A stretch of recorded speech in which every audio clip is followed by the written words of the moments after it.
જય દશામાં શ્રાવણમાંની પવિત્રમાંથી શરૂ થતું દશામાં વ્રત માતા દશામાની કૃપા, સુખ, સમૃદ્ધિ અને પરિવારના કલ્યાણ માટે કરવામાં આવે છે.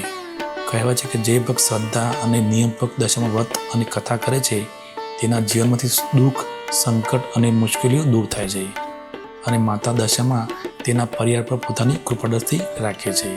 તો આવો ભક્તિ અને શ્રદ્ધા સાથે સાંભળીએ માતા દશામાની પવિત્ર વ્રત કથા.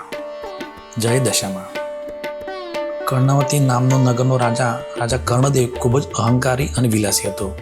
તેના અભિમાન અને ભોગવિલાસનો કોઈ પાર નહોતો.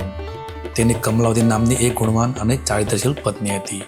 તે જેટલી આસ્તિક હતી એટલું જ કર્ણદેવ નાસ્તિક હતો. રાણી કમલાવતી કર્ણદેવને ઘણીવાર સમજાવતી કે અભિમાન સારી વસ્તુ નથી. માણસે ધન કાર્યમાં પણ ધ્યાન આપવું જોઈએ. સુખ અને વૈભવ આજે છે, કાલે નથી. પરંતુ રાજા તો રાણીની આ સલાહ માનવાને બદલે ઉલટો વધુને વધુ બગડવા લાગ્યો. તે સુરા અને સુંદરીના મદ અને કેપમાં મસ્ત રહેવા લાગ્યો. એક દિવસ નિરાશ રાણી મહેલના ઝરૂખામાં ઊભી હતી. ત્યારે તેને થોડું દૂર નદી કિનારે કેટલીક સ્ત્રીઓને ભેગી મળી કંઈક વ્રત કરતી જોઈ. તેને દાસીને બોલાવી એ સ્ત્રીઓ શું કરતી તે જાણી લાવવા મોકલી. થોડી વારે દાસીએ પાછી આવી અને રાણીને કહ્યું, રાણીજી, એ સ્ત્રીઓ દશામાનું વ્રત કરે છે. રાણી આચાર્યમાં તેને પૂછ્યું, એ વ્રત કેવી રીતે કરાય તે તું જાણી લાવી છે? દાસી કહ્યું, હા. તેમને કહ્યું કે અમે સૂતરના 10 તાટણા લઈ તેને કંકુથી રંગીએ છીએ અને તેને 10 ગાંઠો વારીએ છીએ. વળી દશામા માતાની માટીની મૂર્તિ બનાવી તેની પૂજા કરીએ છીએ. આ સાંભળી રાણીને પણ દશામાનું વ્રત કરવાનું મન થયું. તેને રાજાને વાત કરી. રાજાએ હસી ઉડાવતા કહ્યું, રાણી, આ વ્રત બધું ધતિંગ છે. આપણને શેની ખોટ છે કે આપણે આ વ્રતથી પૂરી કરવી છે? આપણે તો ધન, દોલત, કીર્તિ, સુખ, સાહેબી, સંતતિ બધું જ આપણી પાસે છે. તો પછી તારે આ કરવાની શું જરૂર છે? અને રાજાએ રાણીને દશામાનું વ્રત કરવાનું સ્પષ્ટ ના પાડી દીધી. રાણી ઉદાસ થઈને ત્યાંથી જતા રહ્યા. પરંતુ માતા દશામાં પોતાનું આવું ઘોર અપમાન થયેલું જોઈ ક્રોધ થઈ ગયો. તેમણે અભિમાની રાજાને પાડ પાડવાનું નક્કી કર્યું. બીજા જ દિવસે સૂર્યોદય થતાં જ પાડોશી દેશનો રાજા લશ્કર લઈ કર્ણાવતી પર ચડી આવ્યો. આ એકાએક આક્રમણથી કર્ણદેવ હિપતાઈ ગયો અને લડાઈમાં હારી ગયો. પાડોશી રાજાએ તેનું રાજપાટ લઈ લીધું. જીવ બચાવવા રાજા, રાણી અને તેના 2 કુંવરો ત્યાંથી નાસી છૂટ્યા. રસ્તામાં રાણીએ કહ્યું, તમે મને દશામાનું વ્રત કરીને મનાઈ કરેલી એટલે માતાજી આપણા પર કોપાયમાન થયા છે. રાજાએ વાત સાંભળી રાણીને મારી. આમ ભૂખ, તરસ, થાક અને ત્રાસ વેઠતા વેઠતા રાજા, રાણી અને 2 કુંવરો એક વાડીમાં પહોંચ્યા. ત્યાં થાક ઉતરવા બેઠા હતા. ત્યાં એક વાડીના બધા ફૂલ અને ઝાડ કરમાઈ ગયા. રાજા, રાણી અને બંને કુંવરો આ જોઈ હબક થઈ ગયા. તેઓ અચાનક મારી આવી ચડ્યું. તેને પણ આ દ્રશ્ય જોયું અને વિચારવા લાગ્યો કે માનો ન માનો પણ આ લોકો જરૂર અકર્મી લાગે છે. નહીં તો હરીભરી લીલોતરી આ રીતે ક્ષણમાં સૂકી પર થાય નહીં. એમને હળદૂત કરી ત્યાંથી કાઢી મૂક્યા. રાજા, રાણી અને બંને કુંવરો નિરાશ વદને ત્યાંથી આગળ ચાલવા લાગ્યા. થોડી દૂર ગયા પછી એક વાવ આવી. વાવ જોઈ બધાને પાણી પીવાનું મન થયું. કુંવરો તો ઝડપથી ચાલતા ચાલતા વાવના પગથિયે ઉતરવા લાગ્યા. પરંતુ વાવમાં ગયા તો બંને કુંવરો અદ્રશ્ય થઈ ગયા. રાજા અને રાણી બંને કારમું કંપત કરવા લાગ્યા.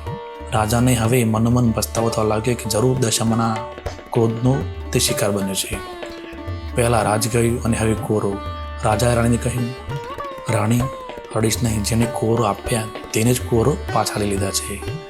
રાજા અને રાણી આગળ ચાલ્યા. ચાલતા ચાલતા તેઓ એક ગામના પાંદરે પહોંચ્યા. રાજા આનંદિત થઈ ઉઠ્યો અને કહ્યું, રાણી, આ તો મારી બહેનનું ગામ. ચાલ મારી બહેનને મરવા જઈએ. રાજાએ એક માણસને બોલાવી પોતાના આગમનનો સંદેશો બહેનને આપવાના તે મોકલ્યો.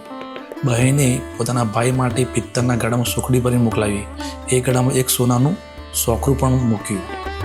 રાજાએ ગળામાં જોયું તો સોકડીની જગ્યાએ કોલસા અને સોકરાની જગ્યાએ કૂંફળા મારતો કારોતરો નાગ હતો. આ જોઈ રાજા ક્રોધથી રાતોપીરો થઈ ગયો.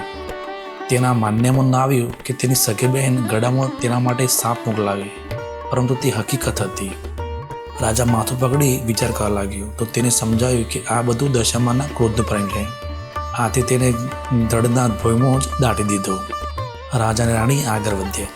ચાલતા ચાલતા એક નદી આવી. નદી કિનારે ચીબડાની વાડી હતી. રાણીને ખૂબ ભૂખ લાગી હતી.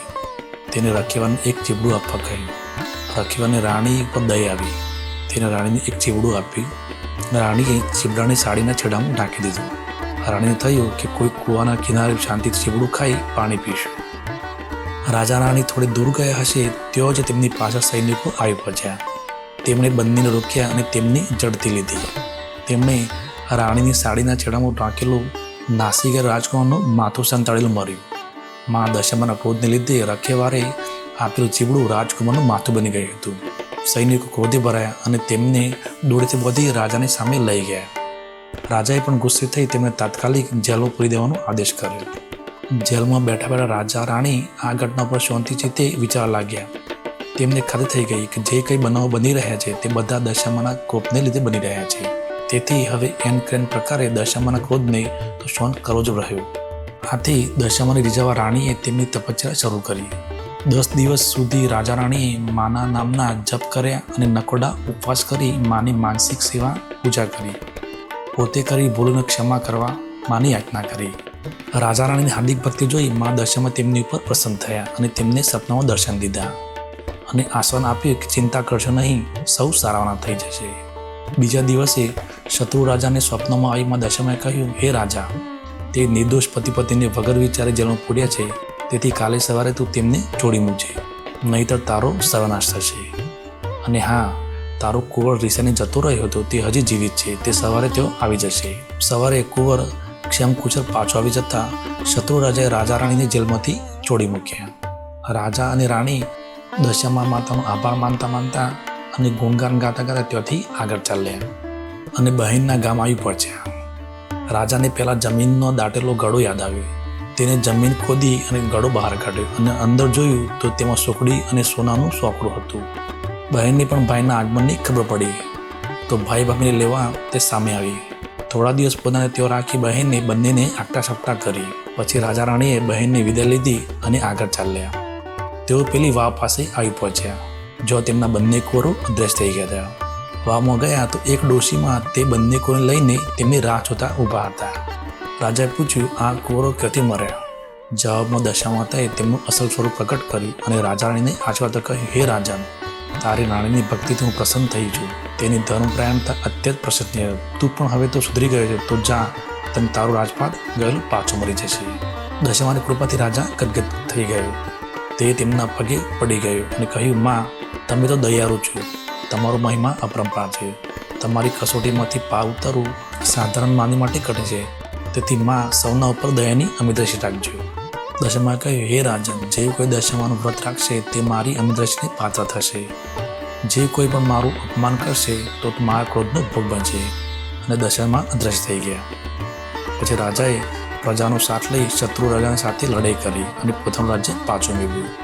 રાજાએ નિષ્ઠાથી મા દશામાનું મંદિર બનાવ્યું અને પ્રજામાં તેમનો મહિમા વધાર્યો. માના પ્રતાપથી તેઓ સુખ શાંતિથી જીવન પસાર કરવા લાગ્યા. જય દશામા. દશામા જેવી રાજાને ફર્યા તેવા સર્વાંની ફળજો.